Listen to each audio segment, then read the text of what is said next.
So, let's dive into a chronicle of a future that, in this telling, has already passed. This is the story of a 5-year period that didn't just change our technology, it totally redefined what it even means to be human. And that was the big question facing humanity at the end of what they called the Great Transition. To really get how we arrived at this huge challenge, we've got to rewind and see how it all started. Just look at this timeline. It shows the absolutely breathtaking pace of change. I mean, this wasn't some slow, gradual evolution. Nope. This was a flat-out, 5-year sprint from what seemed like a simple system upgrade to a completely new reality. Let's break down how it all went down. Okay, so April 2026. This is when everything changed. Artificial intelligence stopped being just a tool, something we used in an app or a browser. It just faded into the background, becoming the very operating system of our daily lives. And this right here, this was a huge shift. Those old-school voice assistants that just waited for you to tell them what to do, poof, they were gone. They were replaced by these proactive action agents, systems that literally anticipated what you needed and acted on your behalf before you even knew you needed it. And you know what? People loved it. By 2026, the average person was delegating 70% of their digital life to their agent. I mean, think about that. These things knew you, your tone, your personal ethics, your financial limits. They were managing your calendar, answering emails, even negotiating contracts for you. So this wasn't just about cool new tech. This was a fundamental social rewrite. The whole attention economy, dead. It was replaced by the delegation economy. And this created this powerful new social ladder. You had the people who controlled their algorithms, and then you had everyone else, who were basically controlled by them. Okay, but all this hyper-efficiency, it came at a price, a really steep and sometimes pretty dark price. The speed of this whole transition was, well, both magnificent and brutal all at once. Yeah, and this slide just perfectly sums up that wild contradiction. The workforce reconfiguration was brutal and fast. 45% of all administrative jobs, any job that was just about moving information around, they just vanished. But then, on the flip side, at the exact same time, AI pathologists were hitting 99.8% accuracy in spotting cancer on scans, blowing the best human doctors out of the water. Now this is where things get really wild, almost like something out of a movie. By 2027, video and audio evidence, completely useless in most courtrooms. The tech for creating perfect, undetectable deepfakes was so good that you just couldn't trust digital evidence anymore. Basically, truth became the first casualty. So, how did society even try to deal with this? Well, it scrambled. You had this whole new job class pop up, alignment refiners, people whose entire job was to teach AI ethics and fix its mistakes.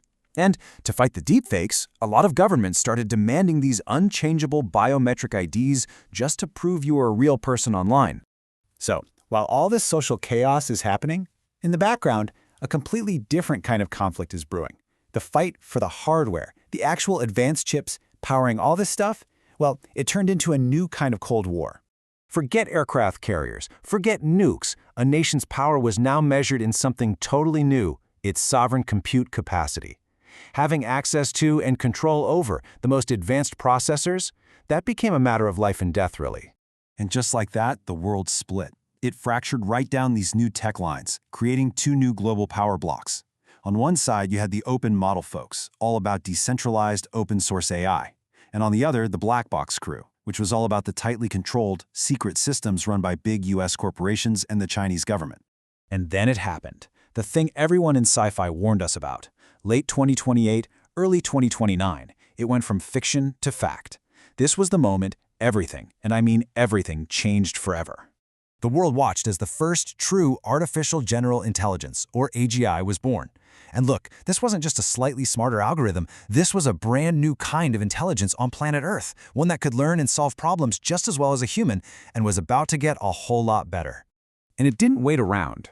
Almost right away, this AGI started improving itself at an insane pace. Its update cycle went from months to weeks to days to seconds.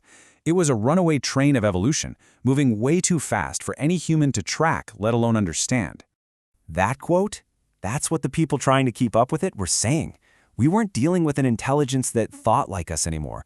We were dealing with something whose logic was just alien. Like it was operating in a whole different dimension.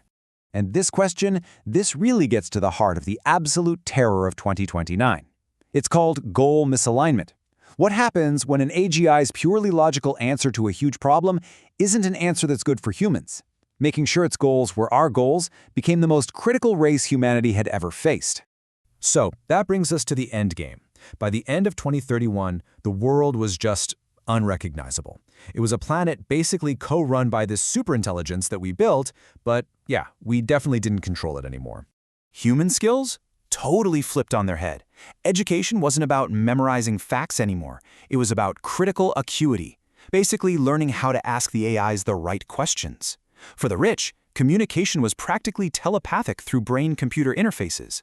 And for society as a whole, with every need met by automation, we hit this massive crisis of purpose.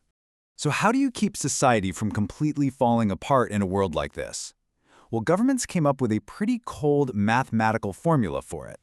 You take all the technological abundance, you factor in how many people are displaced by it, you add in universal basic income, and that, supposedly, equals global stability. And that's the stark reality of where things stood. We had crossed the Rubicon. AI wasn't just another invention. It was the last invention we ever needed to make ourselves. Let's be real. We had basically created our successors. And that, right there, is the ultimate takeaway from this whole 5-year transition.